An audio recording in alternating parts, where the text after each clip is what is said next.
Pues qué gusto de poder estar nuevamente con ustedes. Me gustaría tocar un tema que para mí es muy importante y que yo creo que nos puede ayudar para poder superar los momentos difíciles de nuestra vida. Jesús quiere que tengamos vida y vida en abundancia, y eso no significa que tengamos que pasar por la cruz. La cruz es algo que nos ayuda en nuestro proceso, en nuestro caminar por esta vida, porque venimos a esta vida a aprender, a crecer, a servir y a amar. Pero también en este crecimiento hay cruces, dificultades, por las cuales tendremos que pasar y tenemos que aprender a superarlas. Estas cruces no son más que aprendizajes que nos ayudan a ser mejores personas, pero tenemos que aprender a caminar por esta vida para alcanzar plenitud y bendición, gozo y felicidad. De ahí que Dios quiere que seamos felices y quiere que realmente nos realicemos como hijos suyos que somos, que tengamos vida y vida en abundancia. Por lo tanto, en esta ocasión me gustaría tocar el tema de la muerte. Y no la muerte en el sentido del final, sino la muerte en el sentido de un principio. La muerte es algo a lo cual le tenemos tanto miedo que no vivimos por pensar en la muerte. Y esto yo creo que Dios no lo quiere. Dios quiere que seamos felices y que aprendamos a ser libres. Por eso me gustaría primero tocar el tema de por qué nos cuesta tanto el desprendernos de un ser querido o el partir de esta vida a la otra sin miedo. Porque yo creo que los miedos nos limitan y nos quitan la libertad. En el amor no hay temor, dice Sagradas Escrituras, y Dios quiere que vivamos sin temor. Pero también a liberarnos de toda atadura que nos lleva a la esclavitud y por lo tanto nos quita libertad. Me gustaría tocar el punto sobre el hecho de la muerte de un ser querido para empezar, porque creo que mucha gente llega a la depresión o a la ansiedad ante la pérdida de un ser querido.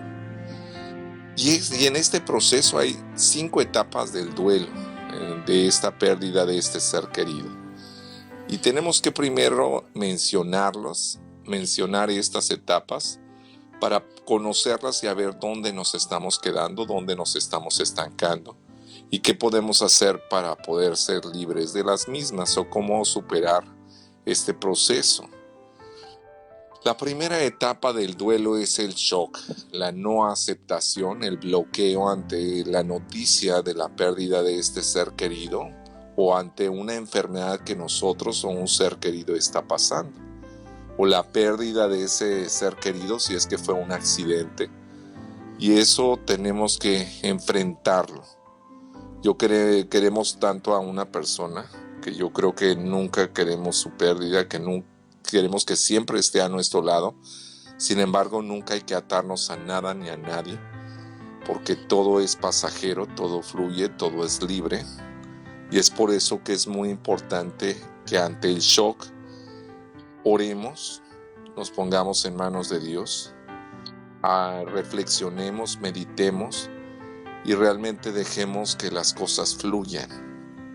Así que el primer punto al cual nos referiremos es al shock. La segunda etapa es la del enojo. Cuando nos damos cuenta de que algo está sucediendo en nosotros o en algún ser querido, la pérdida de un ser querido, nos enojamos, nos molestamos y buscamos un culpable. Puede ser Dios, puede ser el doctor, puede ser los demás miembros de la familia, puede ser la pareja de esta persona, pero siempre buscamos un culpable. No queremos hacernos responsables de lo que está sucediendo y no queremos realmente aceptar la realidad tal cual es. Así que es muy importante el no quedarnos en esta etapa, porque esta es muy destructiva. Podemos destruir a nuestros seres queridos, pero sobre todo nos destruimos a nosotros mismos, porque esa molestia, ese enojo puede irse contra nosotros mismos y provocarnos hasta enfermedades. Acuérdense que muchas de nuestras enfermedades son psicosomáticas y que cuando estamos ante este enojo puede venir problemas de dolores de cabeza, puede venir la cuestión de la gastritis y hasta un mismo cáncer. Acuérdense que el cáncer no es otra cosa más que una ira no manifestada, un coraje, un rencor. Y en ocasiones es un rencor que no sabemos manejar. Y que bueno, en esta segunda etapa del enojo, ¿qué podemos hacer? Primero, el hecho de entender de que nadie tiene la culpa de las circunstancias que nos pueden suceder, ya sea de que nos enfermemos o que se enferme o muera un ser querido.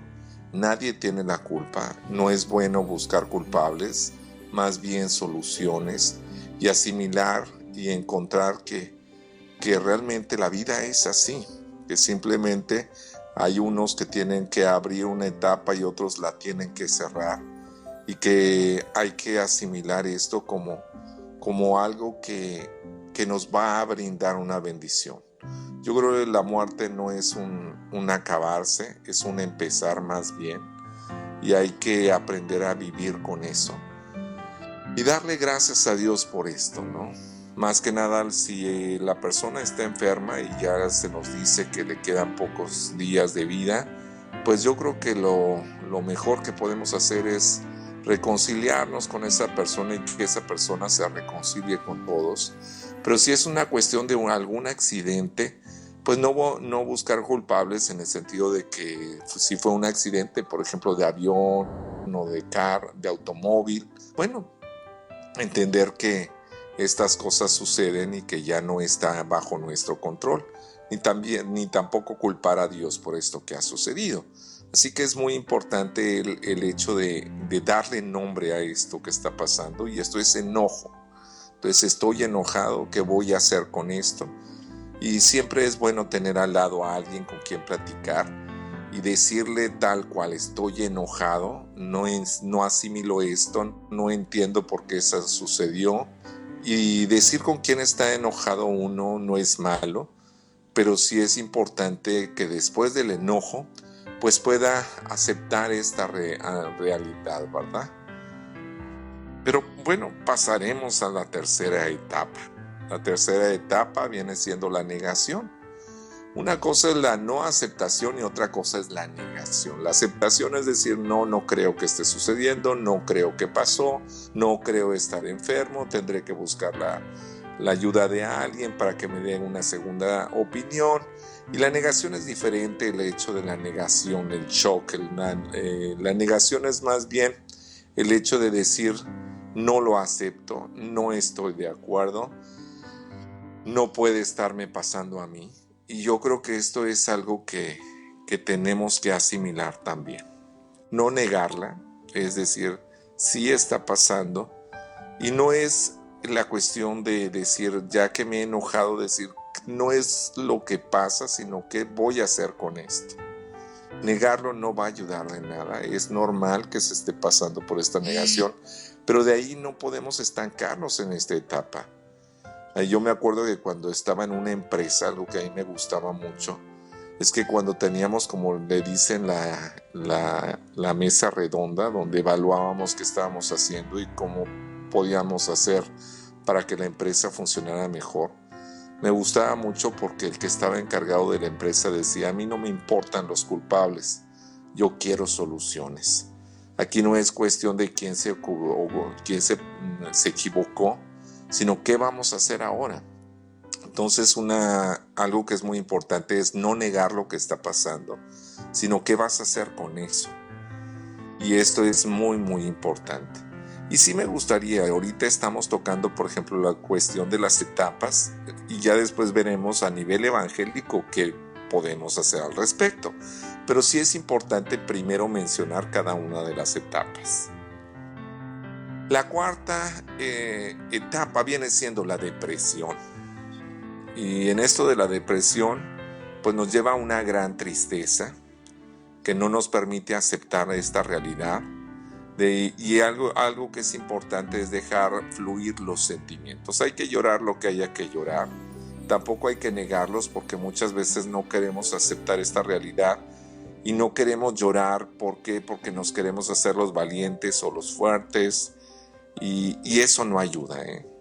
Claro, tampoco estancarse en la tristeza, pero darle un tiempo y decir: bueno, te voy a llorar, no sé, 1 mes, 2 meses, pero darle un tiempo para poder desahogarse y después ponerlo a los pies de Jesús. Si realmente queremos que esa persona sea libre y nosotros ser libres y ser felices, tenemos que llorar lo que hay que llorar y después seguir. No es bueno estancarse, siempre hay que caminar, pero sí es importante el hecho de que en esta etapa no nos estanquemos, porque puede ser una depresión moderada, pero si esta no se le da un control o un seguimiento, puede caer en una depresión crónica que puede llevar hasta el mismo suicidio. Vuelvo al punto, Dios quiere que seamos felices y es normal que lloremos. Jesús también lloró la muerte de su amigo Lázaro y sin embargo él sabía que lo iba a resucitar. El llorar no es malo, en ocasiones nos dicen no llores. ¿Por qué? Porque tienes que ser fuerte, esa es una tontería. Yo creo que sí es importante llorar lo que hay que llorar, pero darle un tiempo solamente. Si creemos que esto nos está ahogando, nos está destruyendo, es importante buscar a Dios, buscar un psicólogo, buscar a alguien que nos pueda ayudar con esto, porque en ocasiones sí, nosotros creemos que podemos, pero en ocasiones no podemos. Y es importante ser humilde y aceptar una ayuda. Y bueno, la última etapa para después pasar a lo que son las citas bíblicas en el sentido de cómo Dios nos ayuda y nos libera, es la aceptación. Yo creo que una vez que ya hemos llorado lo que hayamos que llorar, que haya que llorar, que hayamos aceptado esta realidad, que hayamos meditado, que hayamos, no sé, tratado de entrar en un diálogo con esto que nos está pasando, porque hay una especie de buscar una solución a esto que está pasando. Entonces en ocasiones es como buscar el hecho de decir, bueno, sí lo acepto, pero esto no me gusta, o mira, vamos a llegar a un acuerdo para ver qué podemos hacer al respecto, o qué es lo que sigue. Es importante el hecho de cerrar este ciclo y empezar con el nuevo ciclo. Y esto es la aceptación. Aceptar no es olvidar. No es Alzheimer, esto que nos pasó es doloroso, siempre va a estar ahí la pérdida de un ser querido, siempre lo vamos a recordar con cariño, pero tenemos que seguir nuestras vidas y yo creo que si hay alguien a quien tú amas o te ha amado, algo que es importante es decir, Señor, pues lo pongo en tus manos, no es mío, todo es tuyo, tú sabes por qué suceden las cosas, ahora está en tus manos todo esto que me está pasando, pero tú estás conmigo y yo sé que nunca me vas a dejar, que esa persona sea feliz, yo quiero ser feliz y esto es importante, ¿verdad? A mí me gusta mucho porque el mismo Pablo decía, mi vida es Cristo y la muerte una ganancia. Si vivimos para el Señor vivimos y si morimos para el Señor morimos. Es muy importante el hecho de vivir en Cristo y aceptar las diferentes realidades, pero vivir siempre en Cristo y dejar ser libre a las personas. Lo que hace esto es... no es que no me duela, sino que el dolor va moderándose y ya no nos afecta tanto. ¿Cómo saber que ya entramos en la etapa de la aceptación? Pues bueno, es el hecho de que ya no nos duela tanto, que podamos hacer ya nuestra vida normal y que entendamos que bueno, tenemos que enfrentar esto, ¿no? Ya podemos descansar mejor, podemos dormir bien, descansar, hacer nuestra vida y seguir adelante. Es muy importante entrar en esta etapa.